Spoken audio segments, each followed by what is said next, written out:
Hello and welcome to Super Awesome Runner. My name is Sam. I'm the host of the show on the Super Awesome Mix Podcast Network.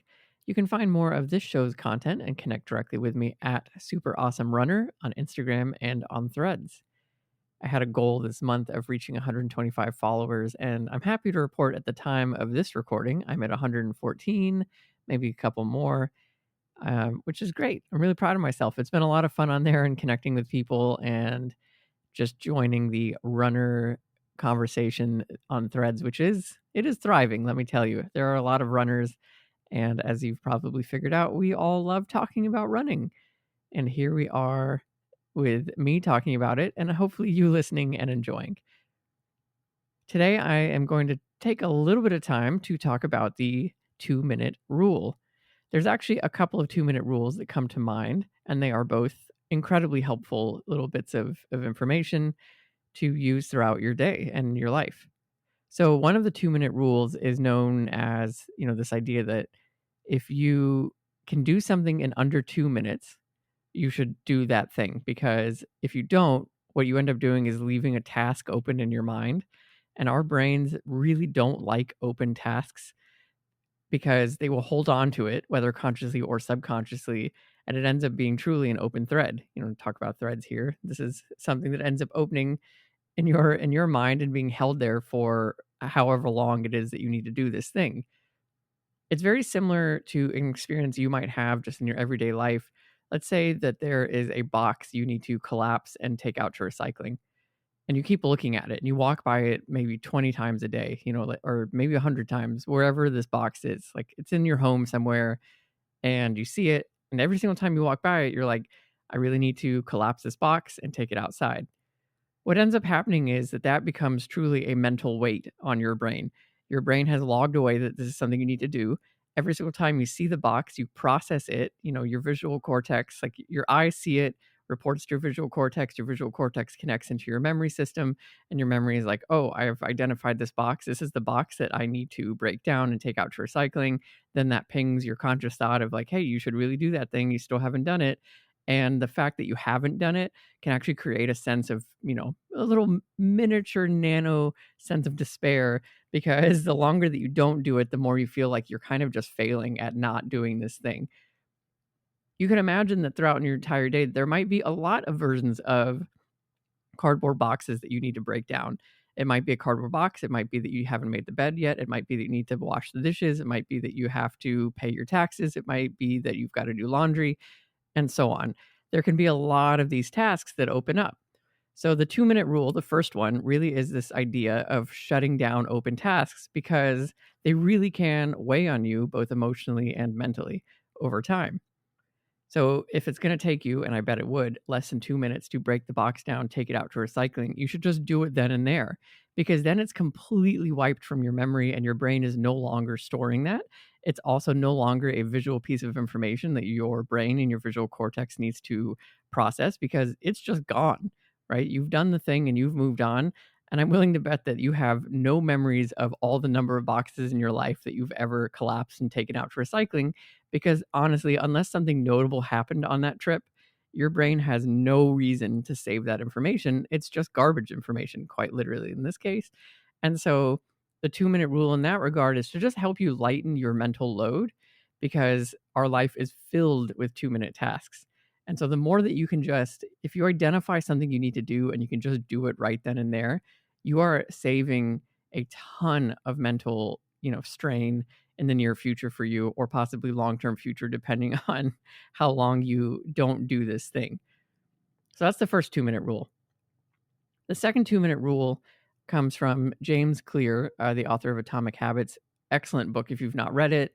He also has a great newsletter that my friend and I really like, because he always shares quotes in there, and they can be kind of devastating truths. We always laugh about that. We will highlight a quote from the newsletter and just be like, oh my gosh, we got totally crushed today, in a good way, of course.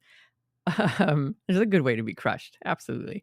So the second 2-minute rule is this idea of habit formation, because ultimately that's what that book is about. It's difficult to start a new habit. We've talked about habit formation on this podcast. It really is difficult to start something new, especially when that new thing that you want to start is going to take you a long time. So, for example, in running, let's say you want to start a warm up routine before you go for a run. This is actually me speaking from experience. I used to never warm up. I would just like put on my clothes, head out the door, and run. And no surprises, over a period of time, I started to get injured because of that. It's hard to go from being effectively cold in your body to all of a sudden everything firing and supporting you. And running is a very physically demanding sport on your body. So be kind and, warm up. It's gonna really, really help you. But I, had heard about like 5-minute warm up, 10-minute warm ups, and my brain just could not wrap itself around taking 5 to 10 minutes before a run, you know, to warm up. Why? Because I was excited to go running, and getting dressed on its own can sometimes take a little bit of time. Getting your keys, your phone, just basically getting prepared at all can take already 5 to 10 minutes. And when you're in the morning, especially, you've got things to do, you need to get ready for work right afterwards. You can't fathom taking another 5 to 10 minutes to warm up your body. You're just kind of like, my body's going to be forced into a warm up. Who cares? So his 2-minute rule suggests that don't start a new warm up routine taking 5 to 10 minutes. You might actually even not do 2 minutes. You might do a 20-second warm up. So it might be that you've gotten 100% ready. You've got keys on hand, your phone in your pocket. If you're listening to music, you've got it queued up and your headphones are on. Before you do anything, you're like, I'm going to set a 20-second timer and I'm going to warm up for 20 seconds. And you swing your legs and you raise your calves and I don't know, you just loosen up for 20 seconds. Your alarm goes off. You're like, great, warm up done, and you head out the door. 20 seconds of warm up is not really going to warm up your body. That's not the point, though, for these early things. The point is that you are building the habit of pausing right before you start running and taking a little bit of time to engage your muscles and start to warm them up. The 20 seconds is just low enough that you can add on 20 seconds of like random movements. And by the way, you should really look up dynamic stretching before a run and pick out a couple that you think you could do in like 20 or 30 seconds. Don't just, wiggle your body randomly. I don't think that's going to do much. But the point is like you can convince yourself to spend 20 or 30 seconds much easier than you can convince yourself to spend 10 minutes. Over time, what you're doing there is you are training your new habit that when you go for a run, you pause right before you start running and you spend some time warming up. The trick comes that over a period of time of doing that, it is much easier to take that 30 seconds to a minute, and then maybe that minute to 2 minutes. And then eventually you get a warm up routine that is 5 to 10 minutes long and is very appropriate for any distance run. Maybe you even shorten it for shorter distances and you increase it for your long runs, like I did. But now I'm happy to report I literally have a very involved 10 minute, sometimes even 15-minute warm up routine. And I never would have imagined having that a year or 2 years ago, because truly the thought of even warming up for a minute was beyond me.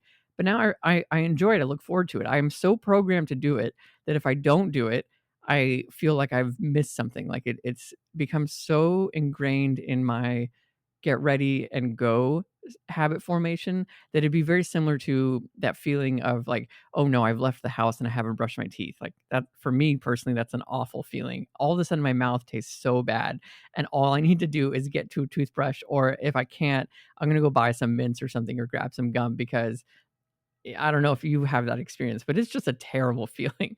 So that ended up happening for me with this really, this moment of thinking, oh my goodness, I'm out here running and I haven't warmed up yet. It just became very automatic. So that is his 2-minute rule. So again, to review, the 2-minute rules are: if something's going to take less than 2 minutes, you should just go ahead and do it because you're going to reduce your mental load and mental fatigue over time.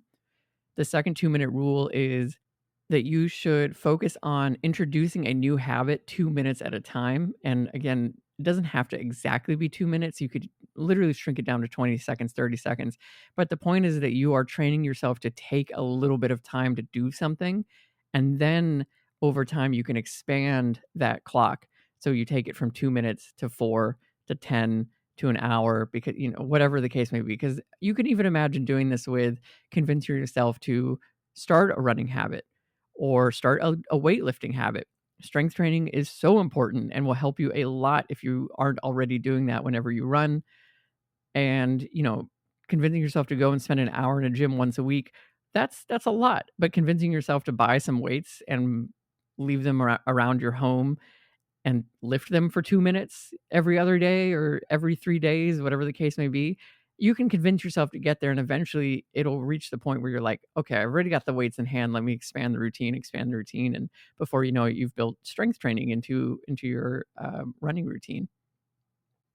I bring these 2 up together, not only because they're both named the 2-minute rule, but because I think that you can use these 2 in combination to change your life, basically, 2 minutes at a time.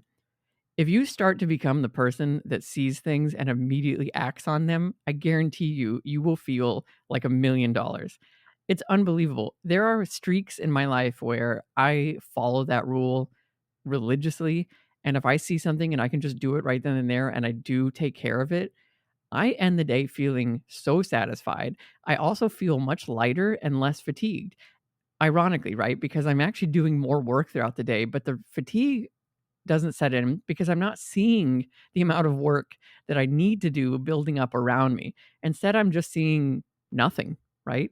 And like nothing is a beautiful thing. If I walk into a room and there's no open tasks for me, I can just enjoy that room and enjoy my time in that room. And that is a beautiful thing. So, those weeks where I'm really following that 2-minute rule of just like do the task, knock it out, do the task, knock it out, I end the day feeling much more relaxed and happy because I'm not fatiguing myself on, oh gosh, that's another thing I have to do. Oh, that's another thing I have to do. So you can combine that with the habit building of, 2 minutes at a time because I think oftentimes they're very similar. You might just end up realizing you need to dedicate a morning out of every single week where you break down boxes and take them to recycling. Like Tuesday becomes recycling day, or Wednesday becomes your weightlifting day for your strength training program. And you've done that 2 minutes at a time. And these two things can really, again, build on each other and start to dramatically change your life. What's happening a little bit, just a little dive underneath the hood is basically dopamine firing and making you feel good about this stuff. So, dopamine, as I've briefly mentioned many times, and if you've probably heard all over the internet, it is a motivational neurotransmitter. It fires when it's trying to get you to do something, or it is happy that you've just done something. But basically, it is to try to get you to pull the lever. Basically, I always bring up the slot machine lever as a great example of dopamine in action because you get the random intermittent rewards. You pull the lever, nothing happens, pull the lever, nothing happens. Why are you doing that? You're pulling it because you eventually assume that something exciting will happen. You are highly motivated to keep pulling that lever because you've seen or heard or have firsthand experience that sometimes when you pull the lever, you get a reward and like money spits out of the machine. So our lives are basically just us running around pulling levers. We reload Instagram because we were expecting to be entertained. We might also be expecting a comment or a like. Those are all things that are being driven by dopamine telling us like, hey, search for that reward, search for that reward. A reward is on the pathway if you keep doing these actions. So by structuring your life to where you are reprogramming where you get your dopamine, you can actually then get dopamine hits by putting away recycling, by doing a strength training program, by organizing your laundry every single night so that it doesn't turn into a massive pile that you will never tackle. All of those things end up kind of being a rewarding behavior, and it's driven by dopamine. So that's kind of the basis of making your bed in the morning. The idea is that like you are training your brain first thing in the morning of seeing an open task, completing that task, getting that little bit of dopamine hit because you've done a thing that you normally put off doing. And then the idea is that you're supposed to just snowball from there. Like, what else can I do today? And what else can I accomplish? So, these two things in concert can be very powerful. They're not easy to do, though, because even 2 minutes of something can sometimes feel like 2 minutes too much. So, tweak it. Bring it down to 20 seconds if you have to, bring it down to 2 seconds if you have to. The whole idea is that you start a habit, and over time, over a long period of time, that habit will be life changing. It's not going to change your life the day of. The first time you break down a box and take it out to recycling, you might feel a little bit proud of yourself, but your life is probably going to be exactly the same. If you start to do that every single day, every single week of your life for the rest of your life, you'll probably feel pretty good about yourself because now you realize, you'll look back at that time when you used to have tons of boxes you never have taken out, and now they don't pile up anymore, and you feel really good about that. That is this week's episode. I hope you enjoy. If this is useful or interesting or not, like hit me up at Super Awesome Runner on Instagram and on Threads, as I've mentioned at the top of the episode.